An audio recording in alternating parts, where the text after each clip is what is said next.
This is Chicago. Doors open on the left at Chicago. Welcome to Chicago. Welcome to Chicago. Welcome to Chicago. This is Chicago. Doors open on the left at Chicago. Welcome to Chicago. Yeah, take this down, bud. Take this down. It's supposed to be a background. Well, you know what it's what it is.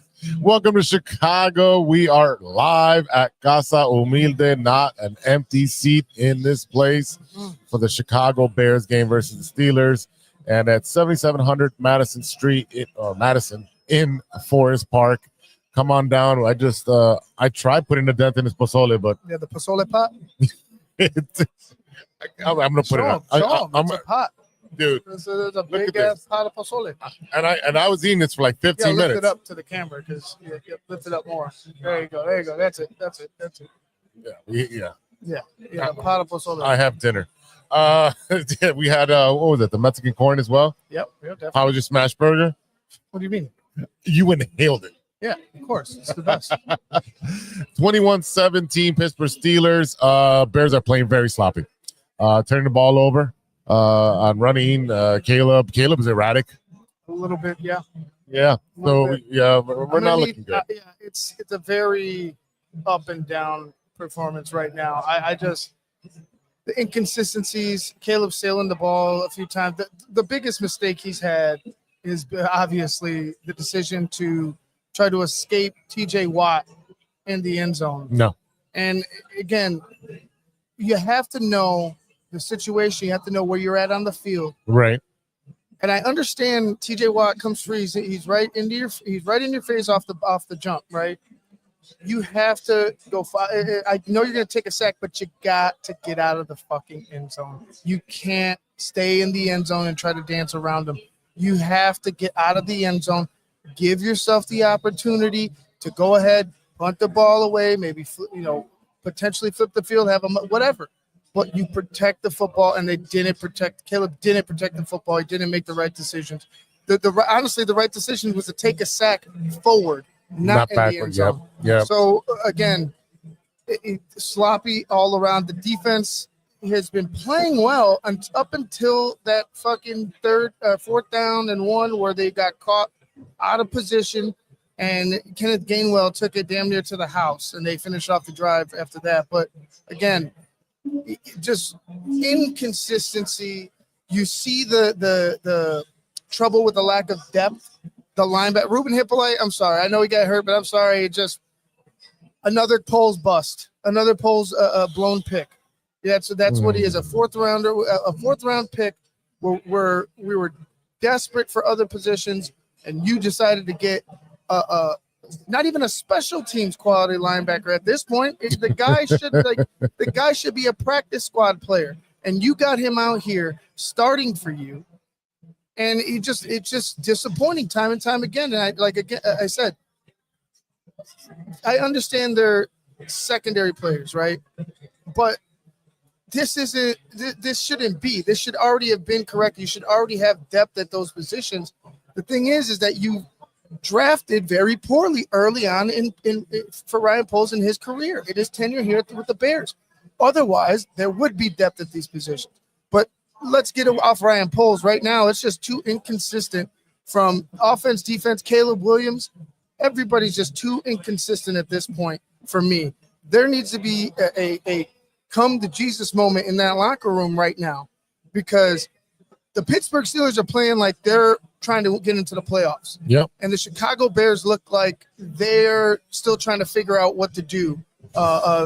It's very frustrating. They have opportunities once again. I'll say the same thing. It reminds me of Baltimore. Opportunities missed, mistakes that you had, not capitalizing, settling for threes. Not my party. Not my kind of party. No, let's go over the stats. Caleb Williams is 10 for 21 for 120 yards, 2 TDs, 1 sack. That's huge. Again, he's airmailing the ball. That's going to cost, if he continues it's going to cost us more interceptions. He hits Rome. He hits a couple of these guys. They're running for a little bit. They're running for big chunks. It's almost as if, because he has the pocket, right? It's almost as if he's leaning back. Like I'll compare it to like a hitter, right? When you drop your elbow, you start to pop up. Well, when you're dropping and trying to sail, it's the same as. And I'm not a quarterback guru, but I could just see it. It's like he's sailing because he's trying to launch, and it's not a huge problem, but it's been too many times where you've had open receivers that you could go ahead and get downfield, have a big play, and you're missing them. Yeah, it's a problem that's got to be fixed. I'm pretty sure Ben Johnson will address that because the offense runs through him. So we definitely need to continue to pass the ball and make sure that these guys are. I'm going Monungai, man. You need a hammer in the middle. Hammer the middle. You know what I'm saying? Like, and I know that they're giving you good pressure up front right now. But again, I think you need the battering, the little bowling ball going forward as opposed to going wide. And Swift has been doing all right. I don't think he fumbled on that play. To be honest with you, his knee was down. But when you're in the middle of a pile and the refs can't see it and you can't hold on to the football, things like that happen, man. You got to be stronger with the ball. It's just I don't know what else to say. I believe he was down, but that's what it is. Them's the breaks. Them's the breaks. Caleb Williams should not be your leading rusher. Simple as that. He's got 22 yards on 3 carries. Monungai 5 for 16. Burden 1 for 15. DeAndre Swift 6 for 12. Yeah, that's a problem. You need to run the ball, go downhill. Burden's your leading receiver with 46 yards. Loveland right behind him with 38. Roma Dunze with 22. DJ Moore with 5 yards. The continuous disappearing act. He's going after him. He's going after him. DJ's right. Like again, you got other playmakers, right? So I'm fine with whoever has 5, 4. I don't give a shit as of right now. My thing is when you get open receivers, hit the open receiver. And it's just on that illegal motion, he had 2 receivers wide open. I'm not talking about when pressure's in your face. Here, let me go ahead and move this. Yeah. I'm not talking about when pressure's in your face. I'm talking about more or less when you got a clean pocket and the guy's right there. Again, can it be fixed? Of course, but it's not going to be fixed. I mean, it's not going to be continuously corrected until you get into the offseason, you get more settled as a quarterback. But I just need you as a quarterback to hit the open man. That's what I need you to because if you hit the open man, I think it's a different game right now. I really do. Definitely a different game. We'd be up probably 2 scores at this point.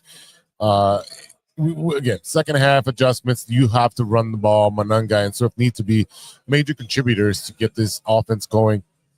Also to set up Caleb so you can rely on that run so that you can use that play action. You're not going to be able to do these trick plays every single game. That they're not going to work. They're going to end up for big losses if you continue to get cute. You get Matt Nagy-ish and you become gadgety. It's meat and potatoes. Run the ball. Time of possession. Yeah. Caleb, short throws. I don't need you, big game honey. Let's go. Let's go. It's again the play that gets been there. I see the blocking. It's got clean. It's been okay, right? It's been okay. There's been times where he's had some pressure, and then there's been times where it's like, man, you got a clean pocket. But again, like it's not the play calling right now. It's just you're not on time. You're not that you're on time. It's just like you're missing. You're missing the Luther Burden one. Again, if it hits your hands, catch it right. Yep. You can make it an easier throw for Luther, obviously.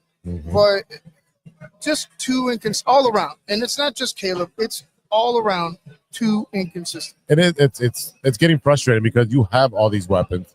They address the offensive line to protect Caleb, which has done a good job considering from last year, right? Right. So now you have all these options. He has 5 different receivers that can literally turn the game around, and you got 2 adequate running backs. I'm gonna say adequate because Swift can be good, and then he could be okay. Well, right now he's good Swift. I would say that, but again, do I believe that in Caleb Williams, hell yeah. Like I believe in this motherfucker totally. Like I believe we're coming back in the second half because of Caleb Williams.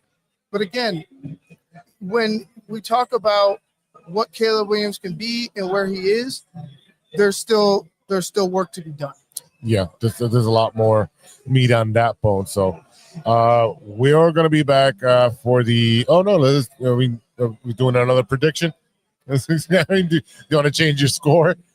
No, I don't think I'm going to change the score. I think we're gonna see some 30s. Number 3 here. I just hope it's for the Bears. Yeah, no more field goals. We need 7. I mean 30. I mean 30 points. Right? Yeah.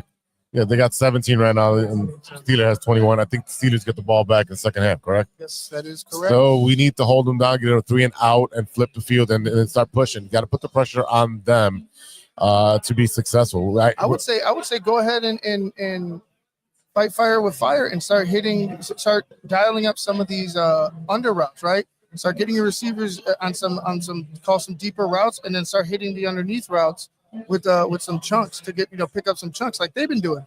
That's pretty much what they've been doing. Yeah, they're attacking the linebacker core. Right, they're attacking the short game, the linebacking core. They're completely out of position.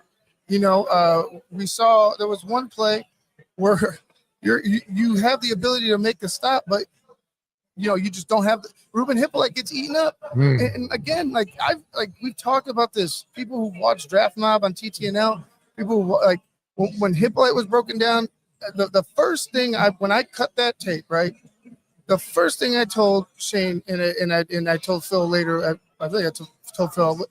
Either way, the first thing I told Shane, very fast, to cover sideline to sideline, can't cover shit in the passing game and gets swallowed up by blocks. So it's like if he is free, yeah, he can make a play and he could be really fast. But you barely see it because he's either getting swallowed up or he's out of position in the passing game. And that's just what it is, man. Like that's the player you drafted. And he doesn't seem to be making progress. Yeah, well, that's our GM who likes to do reclamation projects and waste draft picks for us. So I still see the Bears winning just because they have been a second half team that either is trying to come from behind, but they've been clutch. And I'm sticking with my numbers. I'm sticking with my picks. Just another shout out real quick before we jump off. We called Nation Wright getting that pick. That was beautiful. Have a big game. Yeah, he made the pick. Nation's been doing a good job. Give him credit where credit's due. The guy's been active. He's been all over the place. He leads the league in interceptions. Nation Wright leads the NFL in interceptions. So the right man at the right time, Nation Wright, credit where credit's due. Definitely. All right, Chicago Bears fans, we will be back for the post-game show. That's more beer. All right, we'll be back with the post-game show. Get the hard shit. All right, baby. Bear down.